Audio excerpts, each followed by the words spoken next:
into the dog leg. It's too wide leading there. the way, but All Nichols clear, trying to all clear. utilize his fresh rubber to All right, man, maximize his caution speed is on the out, caution is outside. out. Was Line trying up to get to single the outside file. quarter field, Your but road just closed. couldn't get there. Oh, and they're wrecking on the backstretch there with GT Irizarry and the number 50 machine as well. Massive wreck on the backstretch involving quite a few drivers. Brian P. Johnson also involved, bumpers all over the track. GT Irizarry again. Pit road is now open. Gone out of that car. Gone, and it looks to be was lifted. Contact between the 50 and the 14 was what started this whole entire wreck. Over about 5 drivers involved. There's the spin. 72. Danny Cochran get a quick glimpse. Brian P. Johnson involved. Garcia, GT Irizarry. I believe Joshua Kanata also might have gotten a small glimpse of this one as we take another look at it. Samuel S. Garcia, he was trying his best to get off the exit of the corner as well as he could, but just drivers ahead of him not going as quick as he was hoping for after Irizarry getting into Brian McCann there. It slows the 14 down, not for the best exit, and his contact lifts the 14, spins them around, and away they go. Yeah, and that is a narrow straightaway with walls on both sides of the track as well. And that's what we were talking about earlier, is just getting underneath that rear bumper. So you can't really push these cars when you're not on the super speedway, because those cars are just, these cars, their nose is just a narrow wedge and fits right underneath that rear bumper, lifts those rear tires off the track and just turns the car. And that's exactly what we saw there. So unfortunate. Garcia had a fantastic run off the turn, gets into Irizarry, spins across the field, and just involves some other innocent drivers. Those other drivers also involved. Ethan Smith getting a little bit more damage. This also gives time for Joshua Kanata, Cedric Hunter to get more damage repair, and for Danny Cochran, obviously a good start to this race. Qualified in 3rd, but with him staying in pit road longer than expected on that first pit stop, put him near that wreck.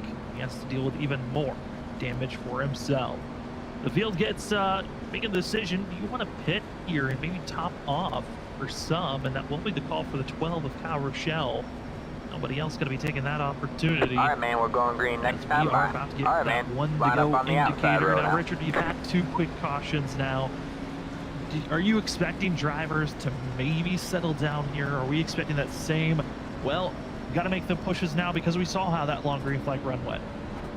Well, I mean, that's the thing with quick cautions, and cautions breed cautions. It's very possible these drivers are going to try to make the moves they want to try and move up through the field quick. You know, a quick caution brings out, you get to keep the position. So I have a feeling we're going to see some more aggressive moves from the drivers, which could cause another caution to come out.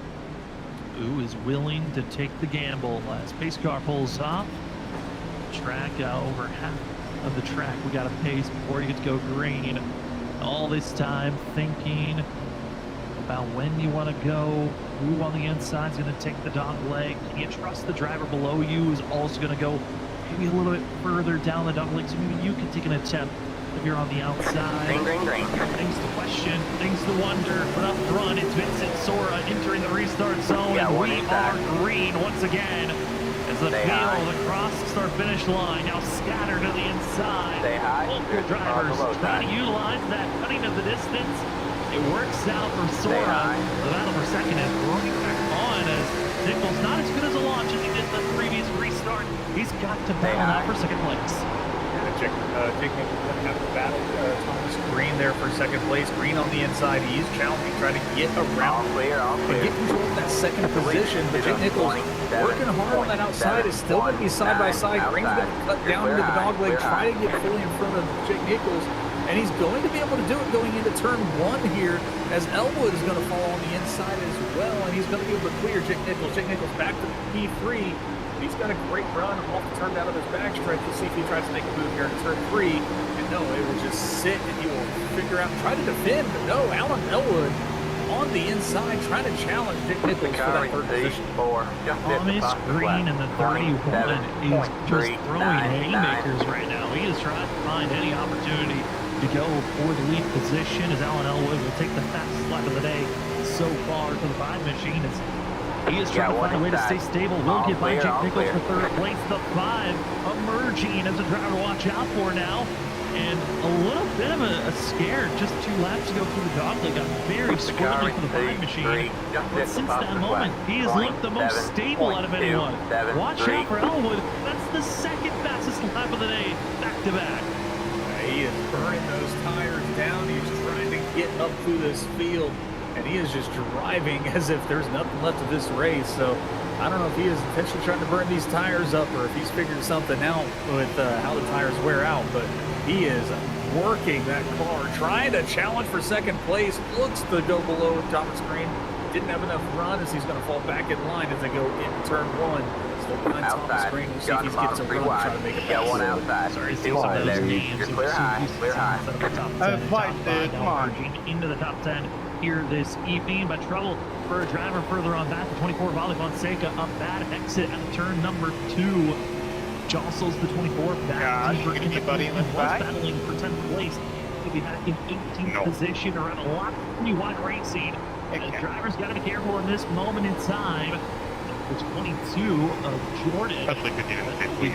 Therapy. I don't think that 22 has a front bumper. He is just sputtering around trying to appreciate the heads up there, Larry. With a very wounded machine and even more wounded as he slams the outside wall. Slams that outside wall, no bumper. He's got very little front downforce on that car, so he's got no grip to be able to turn. But he's out there putting laps down. He's not giving up the race yet. He's hoping for some more caution to get the rest of that car fixed up. But he's keeping that car alive as much as possible. But if he keeps hitting that wall, he's just going to cause more damage and cause him to stay in pits even longer. So he's got to be a little careful, but at the same time, he's got to do his best to stay on the lead lap. When he smacks the wall again, huge hit coming out of turn 2. He's got to have some real damage. Very nasty for himself. And I went back and checked out what happened. The contact that forced Ali Fonseca to lose over 5 positions actually was with the 22 of Barabee, and that is exactly why he lost the front clip. But every time he slammed the wall, it has just been getting worse and worse on the handling for the 22. He's got to find a way to slow down and stop putting as much pressure on the outside, which is already hurting him. He's fallen to 23rd position, being challenged by Ben Pena as we move up deeper up into the top 10. Here's the battling happening for 8th place. Is Danny Ware in the 35, trying to hold back Ryan Kelly in the 3. Yeah, Ryan Kelly, another strong driver, especially when it comes to tire wear tracks and at a long run pace. But he's starting to fall back a little bit. This Danny Ware doing a really good job getting that gap between him and Ryan Kelly. He's going to start challenging for Chris Ditz. Chris Ditz, impressive run for him right now. Sitting there in the 7th position, looking right behind Gavin Rogers. He's going to look to the outside of Rogers also. And we got a challenge for 2nd place as Elwood to the outside of Thomas Green. He's going to take 2nd away.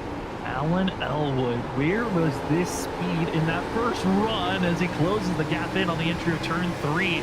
We got to think, I mean, we were talking about those first couple of laps on fresh rubber, how fast they were, setting the tone early.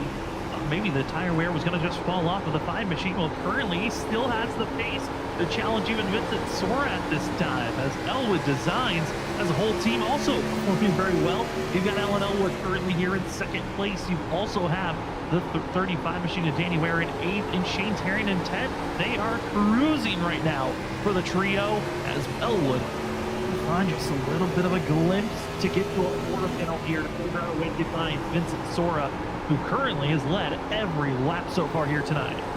Vincent Sora is doing a very dominant run tonight. Every lap led along with the pole position. He's doing a great job maintaining this lead, but he is under major pressure from that of Elwood. Gets a little squirrely out of 2 there. He is definitely driving that car to the ragged edge there. I saw him get a little sideways and got him back under control, but lose quite a bit of ground to Vincent Sora. He's got to regather his thoughts and get that car back in running order, trying to get that speed back to catch back up to Sora and make a challenge for that lead. I mean, one right there. Congrats to Elwood for surviving that big wiggle, but also you got to give kudos to Thomas Green for not just absolutely running over the 5 and making that looseness look even worse. Vincent Sora, much slower. I'm watching the entry points of turn 3. Sora's slowing down a little bit sooner than accelerating sooner off the exit of the corner. I think that's what's been helping him a lot. While everyone else just trying to carry some more speed off entry that's kind of hurting their center off. runs, and Still there. for the 5, Malin Elwood, he's starting to feel that pressure now. The rear end's just All no clear, all longer clear. holding up as well as they were in those first 10 laps of this run. Yeah, I think he's starting to burn off those rear tires a little bit too much. You can tell in these turns, coming off the turns when he tries to get back in the gas, it wants to step out on him, gets a little loose, the back end starts wiggling all around, and he just loses a lot of speed because of that. But he's got a huge entrance here in the turns. Vincent Sora usually able to get him on the gas a little bit better. He's going to pull away a little bit from that of Elwood. Elwood doing a really good job keeping up with Sora. Did not expect to see this tonight. Elwood challenging Sora right up on the bumper, trying to go for that lead. I gotta be careful, though. We're starting to get into that range where we had our first caution of the day. When drivers were starting to feel the looseness a little bit more. Felt like they were ice skating more than racing this car. And currently, I've been watching a lot of drivers, especially on the exit turn number 2, just wiggling off the exit of the wall, trying to stay off the wall at times. This is going to be a point to continue to watch out for, as Elwood taking a couple of laps to calm down as he's going to try to ramp things up moving forward. But we fall back to some other battles that are happening on course. Ryan Kelly has been able to get by Danny Weir to move up into 8th position. Weir trying to follow the clutches of his teammate from Elwood Design, the Shane Terry, as well, starting to emerge, trying to crack back into the top 10. The 8 of Ryan McCann has been looking very good on the long run. He was actually going to be one of my drivers I was going to point out in the first 20 laps of this race. He was slowly starting to catch up and running very similar lap times to our leaders. Watch out for this 8 machine as this run progresses on.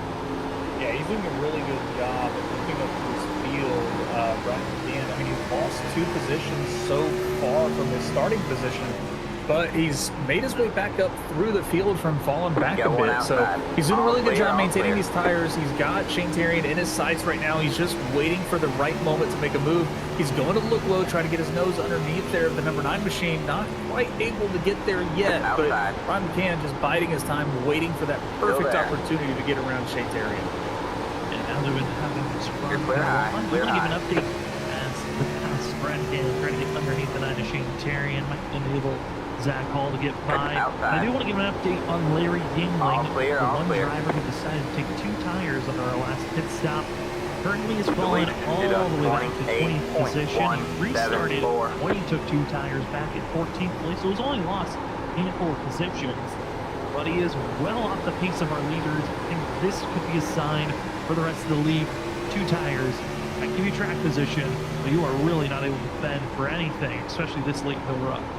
Well, I mean, he's falling off from the leaders. He's running about the leaders, but he's faster than the guys he's running around right now. So, I mean, that's one thing also. He might have just been trying to save a little bit, but who knows? These 2 tires, it could just have been a detrimental pick. He tried it. It's something you can hold in the pocket and say, hey, I'm not doing that, later in this race. It might not even be something you do with, 20, 25 laps to go. But Larry Yingling still faster than the guys that he's around, trying to make these passes and make his way back up through the field again. Good day. Clear high. Clear high. Fight between one another. 18th, 19th, and 20th. As looked to be the 16 of Joshua Kanata. It was that yellow machine who got very loose off the exit of turn 2. Continue to race on. Also going to be seen Ben Keenan in the 98 machine running through classic. It's kind of a throwback group. We've got the Subway machine, that Greg Biffle, we've also seen many others along with that sponsor of Joshua Kanata, but the M&Ms that are just the tease for Tiltify has been hitting a part of the of seeing the driver of the Lucky Duck machine, the Lucky Duck Motorsports team. Certainly a group that, like I said, if you want to see great charities, you can join, participate, in helping out. Go check out Tiltify.com on all the charities that are on site. As we move up and see the 73 machine, 74, Matt Meir, who's currently running in that 72. And sorry, I was having Robert Lawyer Jr. in my ear saying, M&Ms, I love them, and that threw me off the whole entire time. He's usually muted. Why'd it get so tight that time? Yeah, he was definitely in our ears talking about M&Ms. Let's ask the drivers not to, run food schemes next time, because I think it's making Robert a little hungry every time he sees one. also. But no, the 72 machine of Matt Meir here doing a good job back here in the 13th position. He's still having a very solid run. It was hooked all the other times on there, and then that one time it gets tight. Well, but Jack Matt Meir trying to continue on his way forward. Certainly, this is a race where, Phoenix is one of those tracks due to it's so much more of the drivers racing the track instead of your competition. Where it can go long and green for drivers on how they have to run this race. And currently, up front, there's a lot more of racing your competition. Middle of the field's a lot more of racing the racetrack as Jake Nichols cutting the dog leg, trying to find a way to get by Thomas Green as he saw him disappear, then reappear. And it looks like for the 73, a little bit later than he did at Atlanta, but starting to emerge forward and trying to show that he's got the long run pace to be the threat. But I'm looking at the last couple of laps. I know that's with Nichols having to try to pass somebody, but Vincent Sora still setting the tone and still the fastest driver out on track. Outside. Yeah, Vincent Sora is really showing everyone how to drive this car at this track, doing a really good job. But now Jake Nichols is clear of Thomas Green in the second. Oh, it got tight again.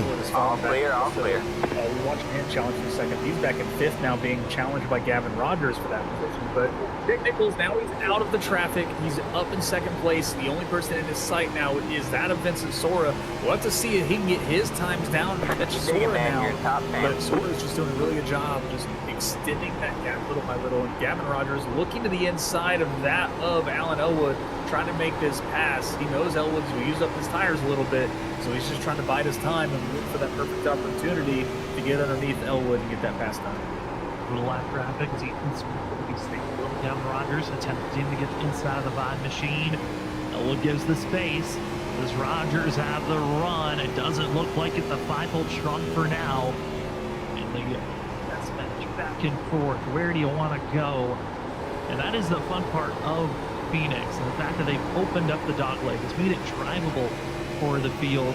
Is the fact that if you can find a decent run off the exit of turn number 4, you can let the dogleg go for a pass. And Elwood, mistake off the exit of turn 2, gives a chance for Rogers to slice his way on by, as well for Chris Ditz to now emerge to the inside.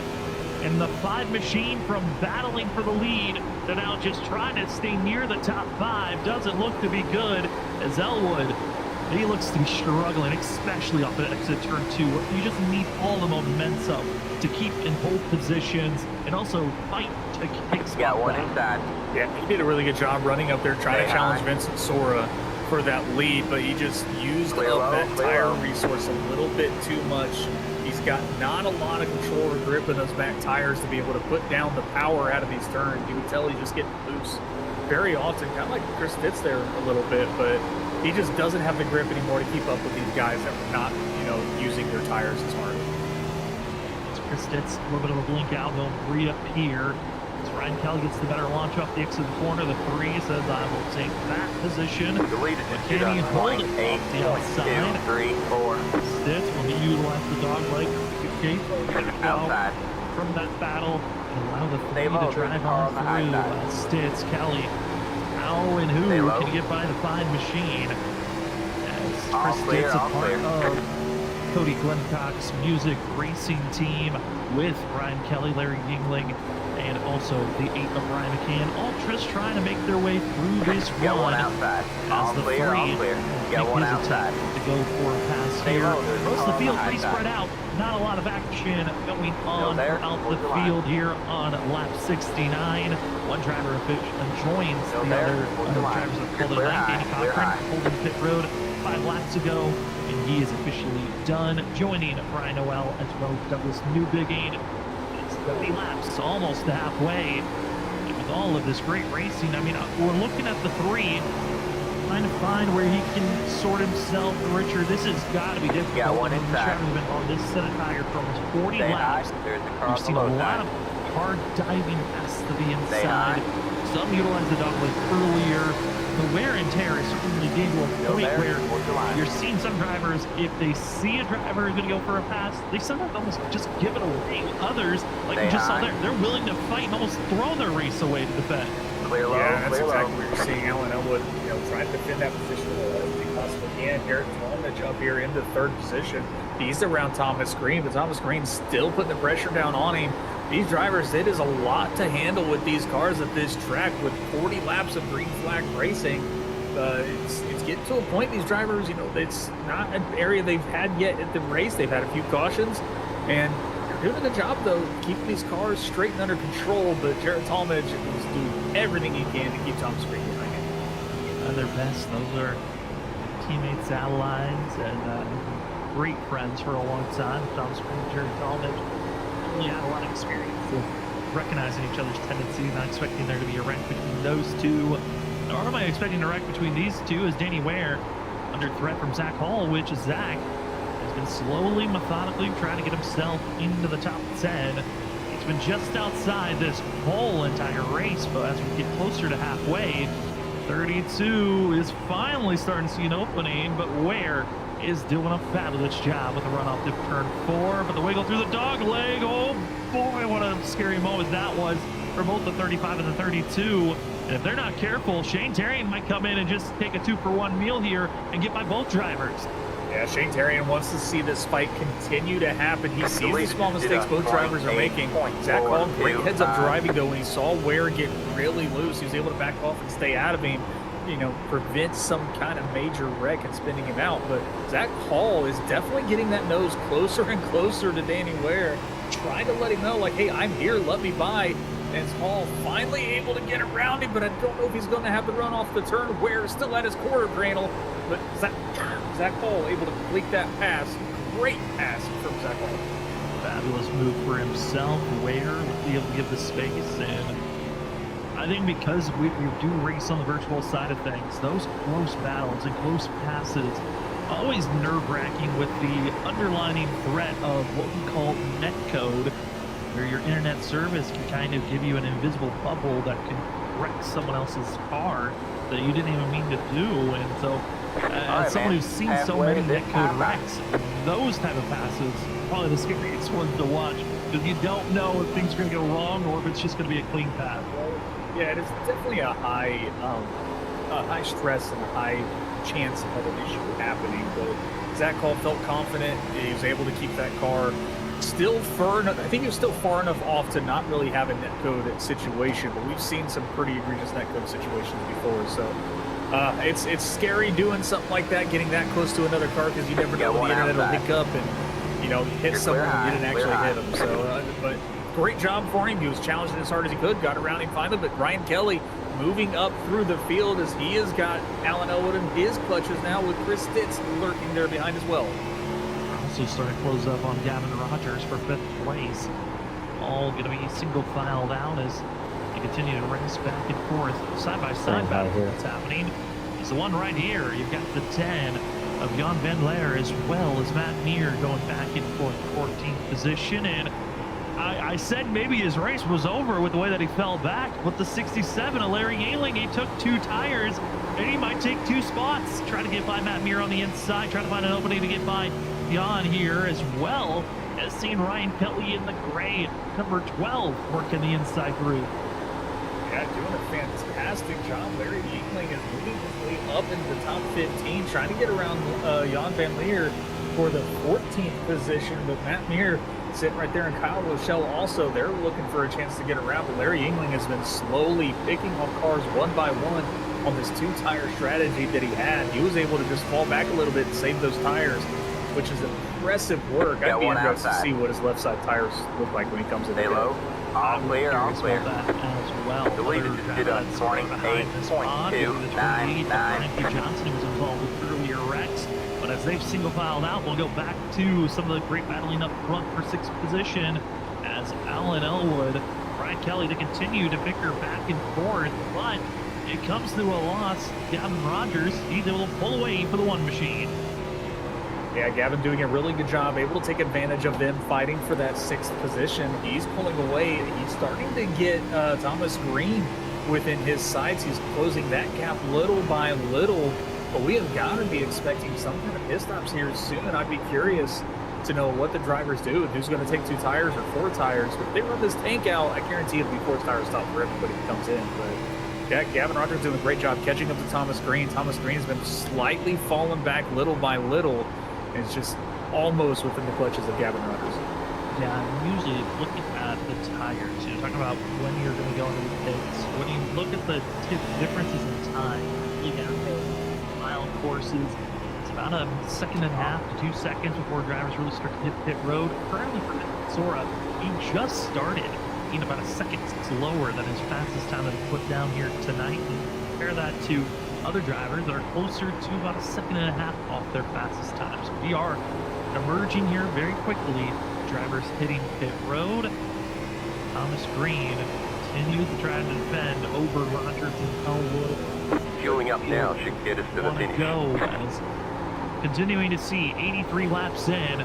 Everyone's starting to be spaced out. I think this might be our time to take our commercial break as lap traffic being put a lap down is the pink Hello Kitty machine of Cedric Hunter, but for us, well, maybe not. Right, man, as Alan Elwood just got shipped to the inside pit wall. Let's see if I can not miss my pit stop this time. He comes to a complete stop, and that is going to be a caution. And, well, I don't know if we really need a replay, Richard. That was pretty stout on what happened there. Small mistake between lap car and lead lap driver, and Alan Elwood saying, let's get a caution out, come to a stop. Yeah, I mean, we saw it live right there. It was perfect camera angle to see what happened. Alan Elwood got a run off the turn and just kind of slowly got into the back of Cedric Hunter. I don't really think it was Cedric Hunter's fault by any means. I think Elwood was just expecting a little bit more of a run from Cedric. Cedric still has some damage on his car that he has to get repaired, but Alan Elwood, unfortunate to see just off the turn here as we see coming out of turn 2. Has just a bit more of a run to Cedric Hunter. Kind of gets into the back of him. He actually looked like he was trying to miss him, but just lost control of that car. Head on into that inside wall, then he just comes to a complete stop, bringing out the yellow. Huge damage for that number 5 machine. That left rear or left front tire also is just completely broke, not even moving. Yeah, that was hard contact. Yeah, just makes the contact, makes the bump, and sometimes when you're the driver rear-ending into the one in front of you, you're the one who actually can get shifted and out of sorts. That's exactly what happened to the 5 there. Bring out our caution here tonight as with that time into the yellow, well, I think that is the time for us to head into a commercial break as pit stop in services are being done. For most of the field, this is exactly what they wanted to see. Now they can get fuel for tires and fuel and get rolling. I don't expect anyone to take 2 tires, but we will be back for more Phoenix racing action. Your WSSR Cup Series presented by Elwood Design. They're showing us the black flag. They caught us speeding on pit road. Black flag? I didn't speed. Line up single file. You won't miss a thing if you go side by side, but it's certainly been a wild one. Now, the aggression about to ramp up. We'll be back right after this. I'd like to review that.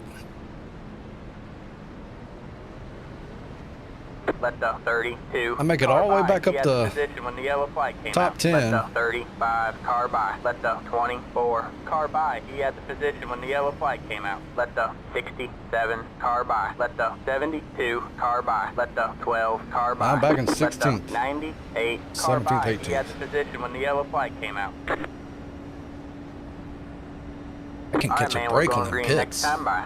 All right, man. Line up on the inside row. Catch the 12 car. Is it 1 to go or 2 to go? 1 to go. Right now. Oh, man. Thank you. Good thing Phoenix ain't my favorite track. All right, man. Pace cars in.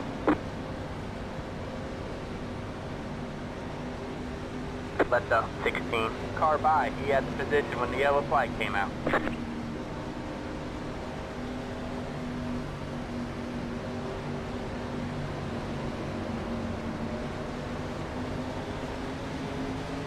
Let the 50 car by. He had the position when the yellow flag came out. Green flag, green flag.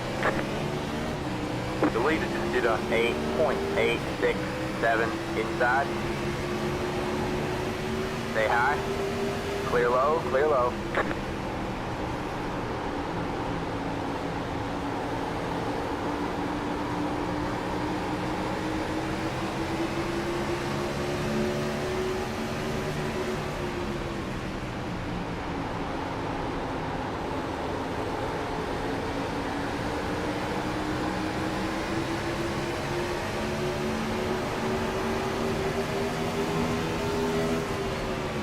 Got one outside.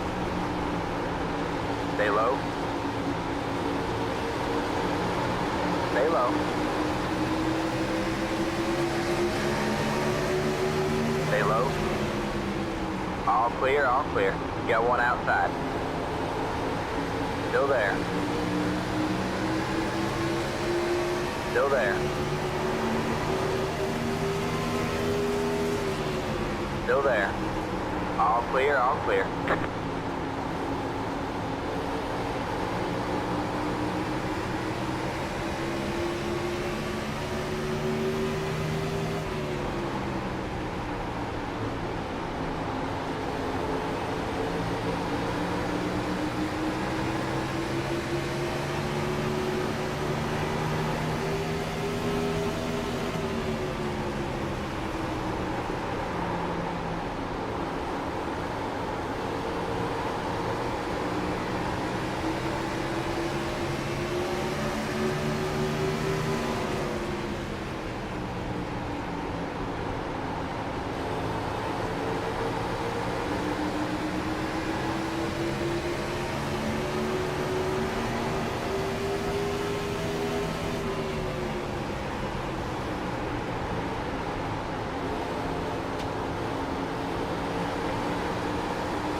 Did a 27.613.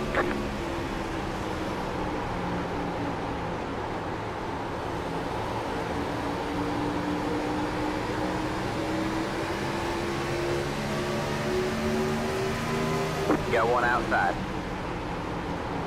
All clear, all clear.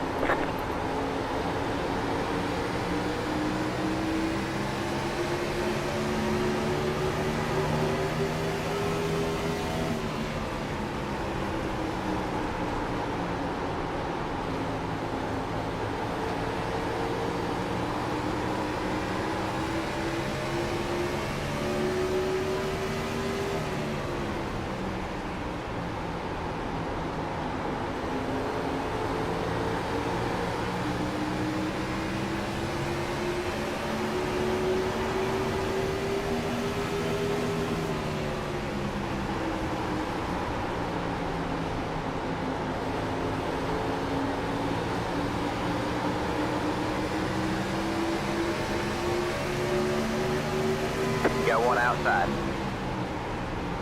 Stay low. Stay low. Still there? Hold your line. All clear, all clear.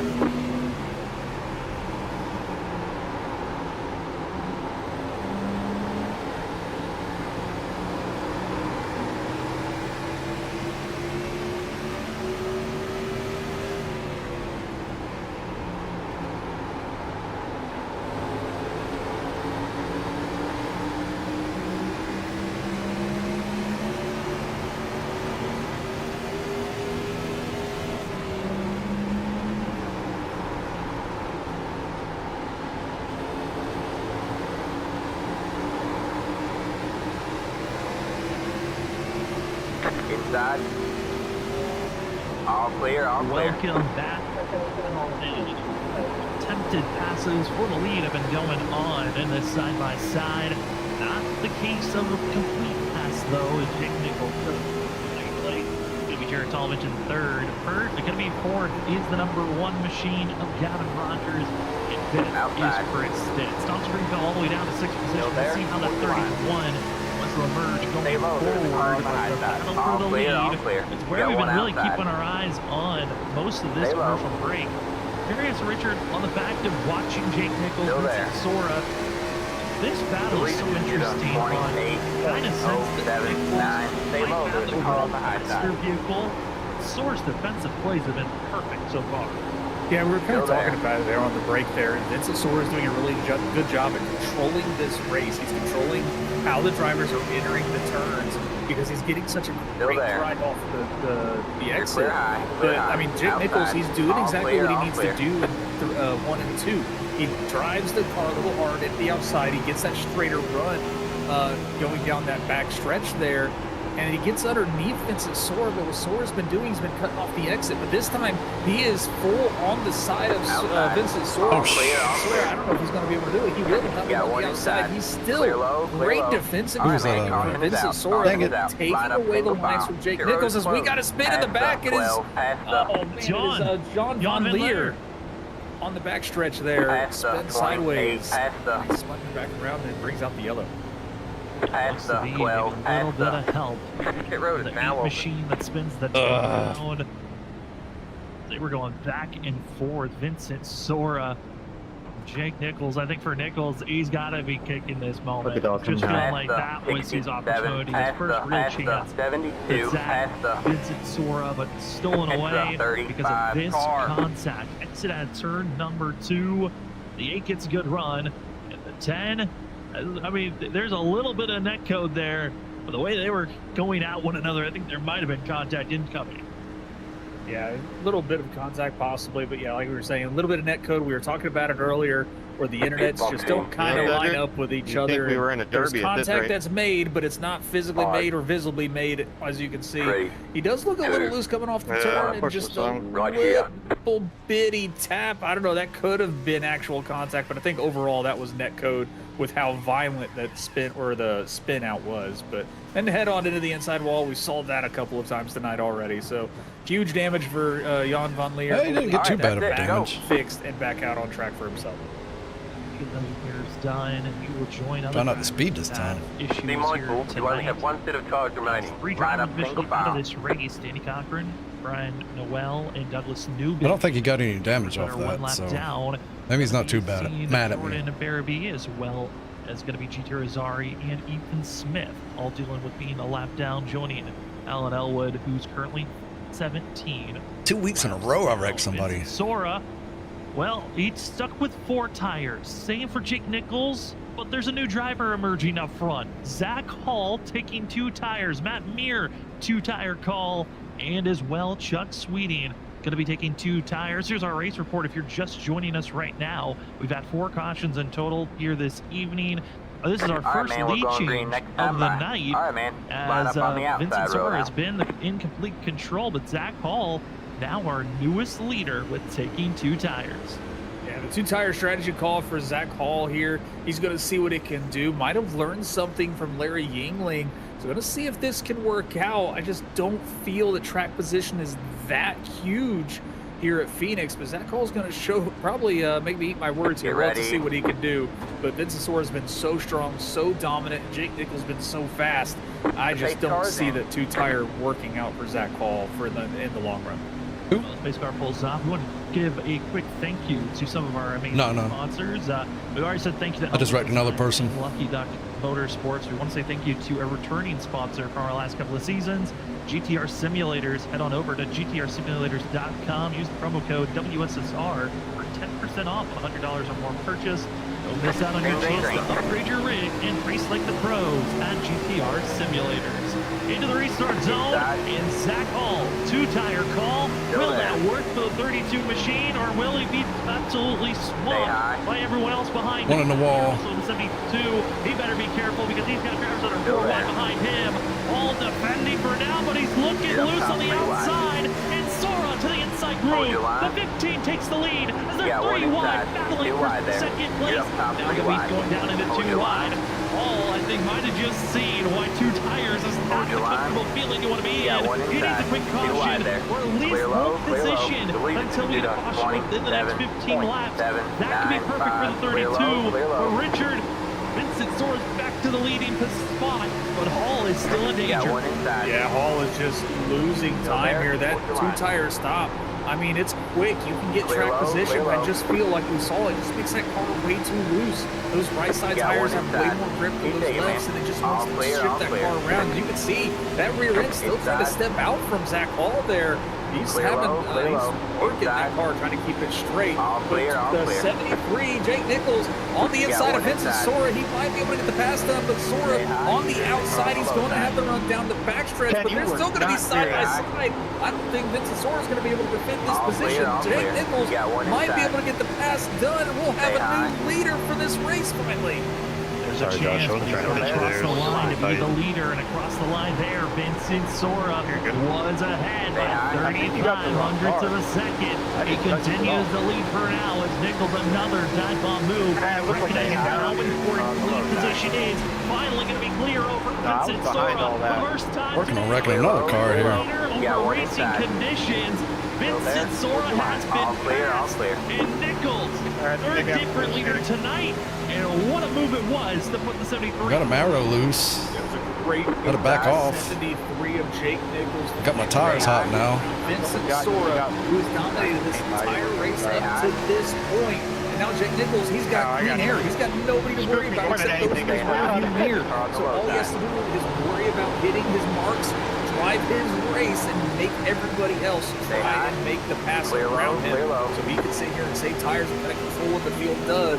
Jake Nichols, another lap led, and he is now in control of this race. You know, talking about driving your own race, here's another driver, Ollie Fonseca. Where did he emerge from?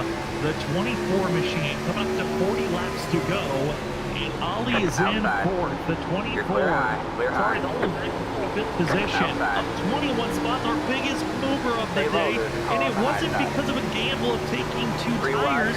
He took 4, and he has just saw all the mistakes of everyone taking 2 tires, those that have grabbed damage, and Ollie Fonseca points for a top 5 run if he continues staying green like this. Zach Hall still falling backwards, and now the part of the group that he would have been a part of, as they're 3 wide, just absolutely buried against one another, is the battle outside the top 10 for 11. This battle for 11 is really heating up. These drivers racing 3 wide as if it's the last lap of the race almost, but they're doing a good job keeping out of each other and keeping these cars straight. Fantastic racing for every single one of these drivers. Brian McCann chasing down the number 9 at Shane Terrian, who's sitting in 11th. They're all looking forward to Chuck Sweeting trying to get to that top 10. We just settle in, and Chuck Sweeting, another driver who started deep in the field, up 18 spots from where he started. 10th place position. Congratulations to these drivers that have really turned their race over now. The first half, here we are. That's a great moment. Some good stuff. As Thomas Green is on the flip side of seeing drivers emerging forward. Is 31. He is trying to fight back on all these lost times. On that last restart, Thomas Green was back in 20th place. He's now up to 13th. Doing a good job passing by the drivers who took 2 tires, but this has got to be frustrating for a driver that was at one moment battling for 2nd and 3rd. Yeah, he had to have had a mistake similar to drop so far back. He's slowly moving his way back up. He'll be able to get back up there. It's just a matter of time, and if he's got enough time to do it. But very frustrating race for him, being challenged for the lead. Back here now sitting just outside of the top 10. Unfortunate to see, but I can see him get back up, passing these cars, get back to the top 10. Trying to make the passing forward. Zach Paul trying to settle him in with these tires. Around the back bumper with 3 of Kelly. And Kelly, those drivers are slowly making his way forward. And honestly, I think this 3 could be a top 5 finisher if he continues to just knows that trouble.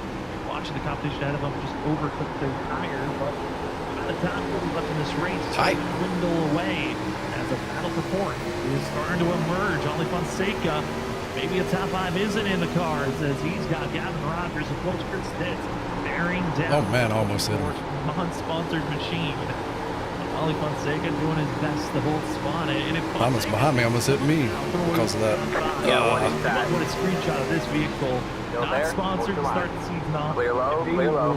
Something off later in the season, but I want a screenshot of this and maybe put it on a wall smack. Speaking about wall smack, head on over to trophysmack.com. Celebrate your victories and your low lights with a trophy, belt, ring, or more. Maybe this will be my drop week. Remember to use promo code WSSR SMACK at checkout to receive 10% off on your wall smack purchase at Trophy Smack.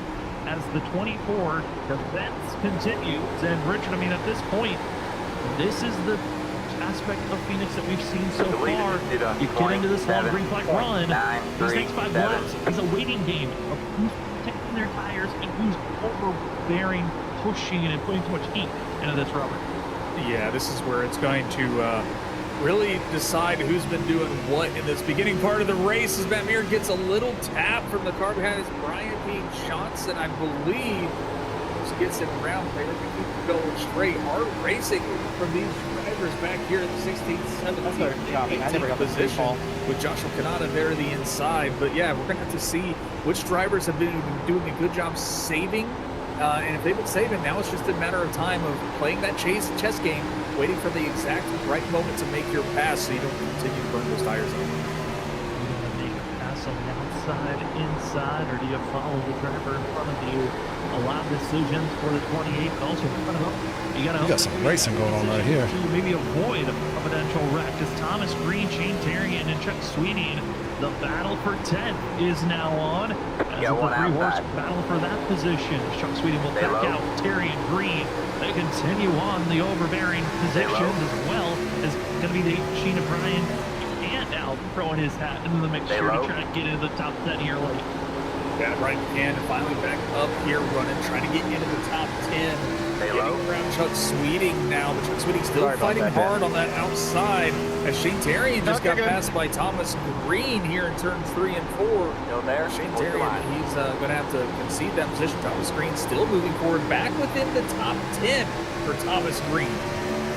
Thomas Green, there's a car on the high side. Late race run for himself. He can take a lot of kudos from this run, especially with how far back he started to where he is now. This is already a spectacular get into the top 10 moments for himself, but we know that Thomas Green, there's a lot more in front of him to get by with 30 laps to go here this evening. 30 laps to go, and Jake Nichols is leading the way. It took him over 100 laps to finally get into the lead position.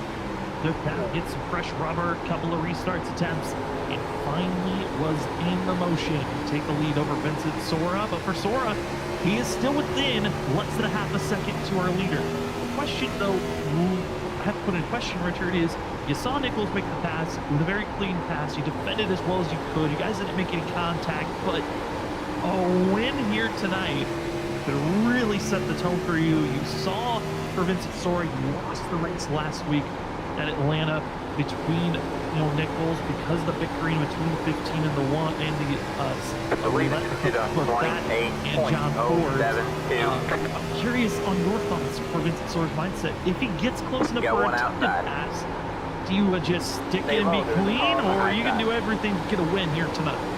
I mean, with the speed of Jake Nichols, I have a feeling if you can get up to him, you're going to have to get your elbows dirty just a little bit. Not necessarily spinning, nobody wants to wreck anybody, but stick your nose underneath him, try to drive this race over with you. I mean, you're going to see fenders rubbing in this racing. 25 laps left. It's all about, really. So, I mean, I think in order to get the pass done and to get it done quick, you're going to have to get your elbows dirty and get up into the side of Jake Nichols, I think.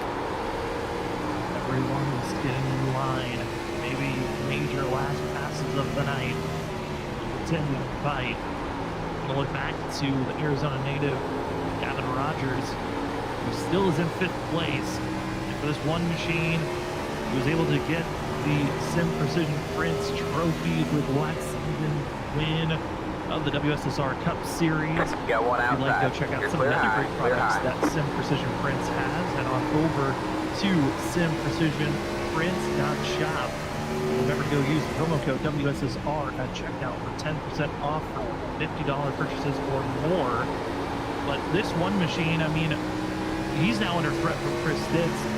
You got a sense for Gavin Rogers. I mean, we've talked to him a lot, Richard, outside of racing. But him wanting to win is everything for Gavin. But I think running a race where it kind of feels hopeless on making passes, this has got to be the most frustrating. Yeah, it's definitely frustrating because I know in his mind he's positive he could be faster than Fonseca.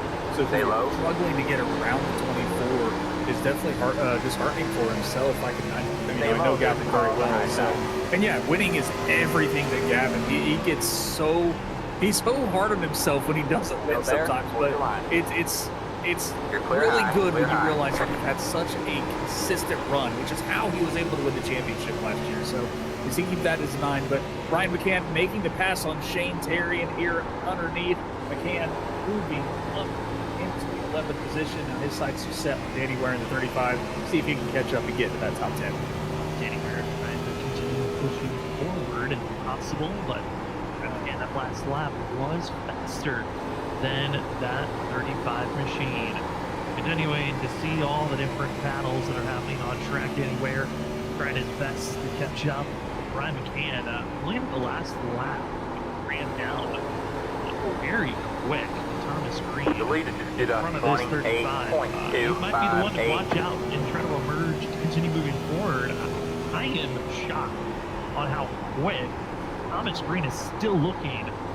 27 laps on these tires, and he started so deep in the field, but now going to be pouncing on attacking to get by Zach Hall, which, hey, I want to give credit to Zach Hall. He has done a great job. This is kind of a net positive for the 32 machine. The way that he's been able to, the first couple of laps really loose, out of control, but since he's gotten more worn in on those right sides, he's settled in his 8th place, might fall back tonight. It's been a great run for Zach Hall with the gamble he took. Yeah, I think overall Zach Hall did make a good move. It wasn't a race-winning move, and I don't think that's exactly what was going through his head, but it's been able to keep him within the top 10 here, so it did give him some great track position for himself, and he's doing a good job. He's holding off Thomas Green right now. I don't know if he's going to try to hold him off much longer, as Green's going to try to get underneath him, but Green extremely fast on this long run. Hall will concede that position to him. Hall is just doing everything he can. I mean, he knows he's on older tires with only that 2-tire stop. But he's doing a fantastic job keeping this car in the top 10 as he falls back to 9th with Danny Ware trying to catch up to him also. But Hall, fantastic drive for 2-tire stop. Continuing to go back and forth at those lap times. 5th back to where Thomas Green was. 5. 8.4 compared to Thomas Green that ran a 28.2, 2 to 3 tenths faster than some of the competitors ahead. Now they're battling side by side, and that's what's enabling this 31 to close in the gap. But Thomas Green has been consistently over the last 15 laps faster than even our leader, Jake Nichols. At this 31, I think if he didn't have the mistakes that put him so far back, could have been a threat to continue to challenge our front runners. I tell you, the next 2 on the list of Thomas Green to try to get 5 in these final 18 laps, about to be 17. And for Jake Nichols, he is running calmly. It's almost up to a full second being the difference between first and second. I think the only thing that could really snuff out Nichols' run at this moment would be a caution, which with lap traffic now emerging and drivers getting by, run out one of our long green flag runs coming to an end. Was lap car getting into a lead lap driver, just the miscommunication of that closing rate. And Richard, there's always a time for a late race caution to spice things up.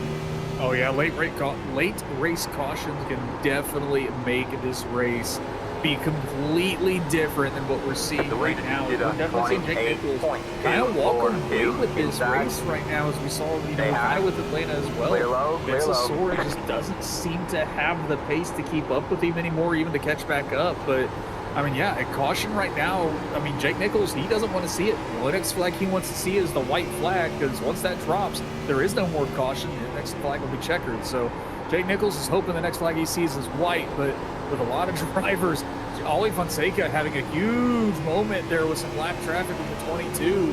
He had to drive way down the track. So big moment for Ollie Fonseca. Starting to see lap cars as well as lead lap drivers. The path scene for position. This is the closest battle on track for position. The battling for 4th place. Ollie Fonseca, Gavin Rogers, as well as Ryan Kelly, Chris Ditz, Thomas Green. All going to be within a half second of one another. The 2, that's going to be seeing Jordan Barabee trying to find a way to get out of the way, out of any trouble of this group. That aerial shot saw the different ways they were driving through the corner. Ollie Fonseca a little bit higher than everyone else, even loose through the dog leg.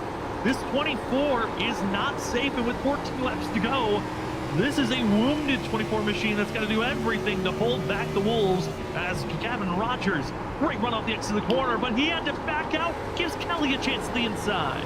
Gavin Rogers has had to back out coming off the exit of turn 2 for quite a few laps now. He gets the run on Ollie Fonseca, but Fonseca These all the leaders? Not really committed to a line.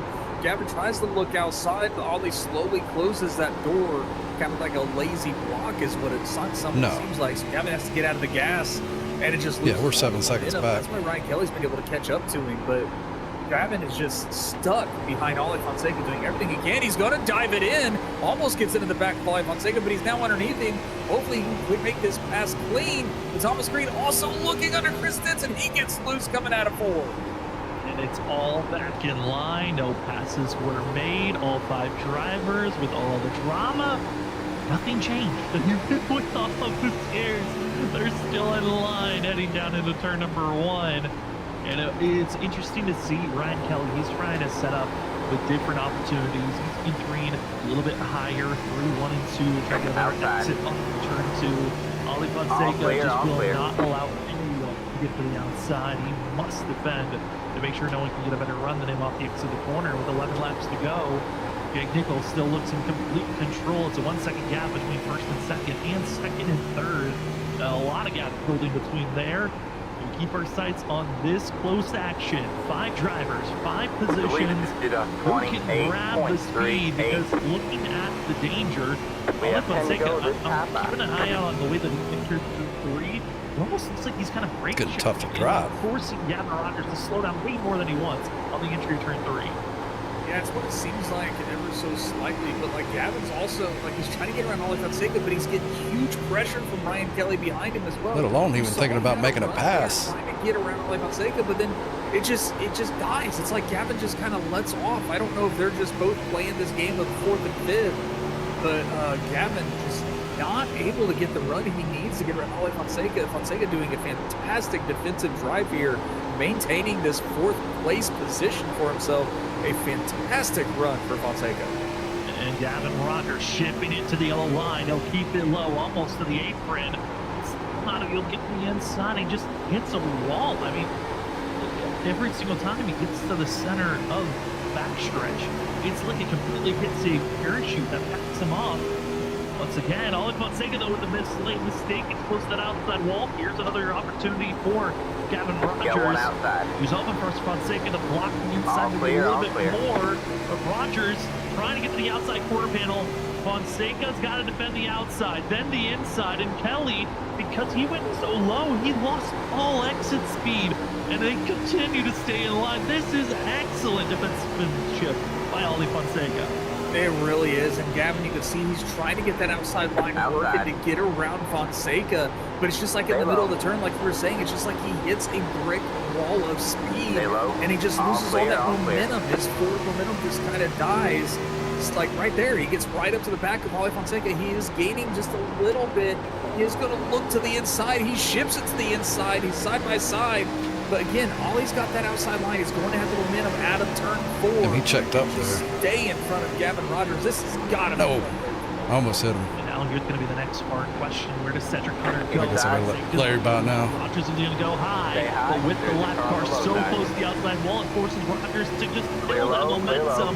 And any attempt to go into the outside groove, this gives a chance for Ryan Kelly, but he breaks the wall. That's what kills their time.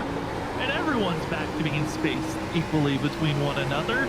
6 laps to go for Jake Nichols and Ollie Fonseca. That mirror just bigger and bigger with more and more cars collected in the conga line. He is just what I would call herding the sheep. Nobody can get through. You must follow the 24. But ultimately, everyone's got a question, can they ever beat the 73? Jake Nichols still leads this run. And like I said earlier, it just seemed like Nichols was the faster car, but Vincent Sora was the wow, it almost spun. Just could not keep defending for these final 40 laps.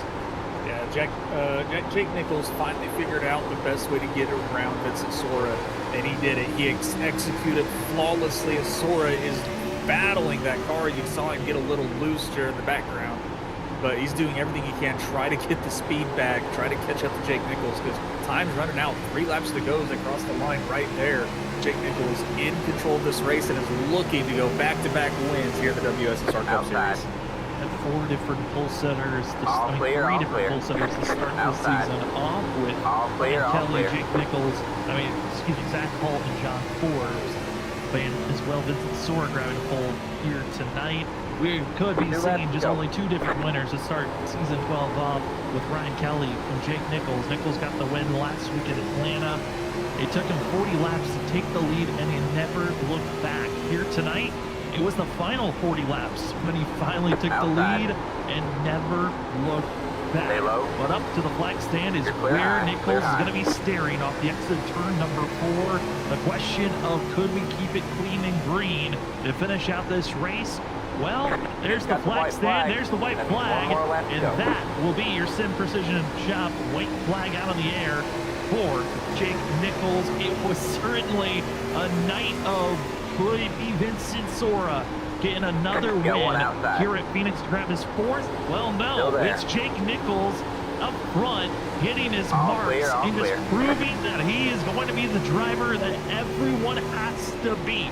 Nichols, 3 races, 2 wins. The rookie is the dominant starter of the season.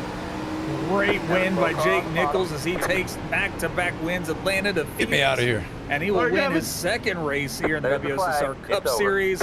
And great dominant performance by him, showing exactly how he needed to get it done. Gets around Sora and never looked back. And also want to give a report. Aldi Fonseca holds off for 4th. Gavin Rogers got a little bit loose, attempting to go for a pass. Kelly Kansas, Sonoma, Darlington into 5th place, but Jake Nichols, Vincent Sora, Jared Tallmadge going to be your top 3 of the evening. Kansas we'll talk to those top 3 when we come back for the post-race show. Darlington's as Thomas Green gives a congratulations rev next to the Lucky Duck Motorsports teammate. Nichols gets to enjoy burning it down with his Mexico 2nd City, career win, his 2nd of the season. Rockingham, and he is already proving to be the favorite to watch. Good tracks coming up. Congratulations. See y'all next time. Nichols will be back talking to Nichols.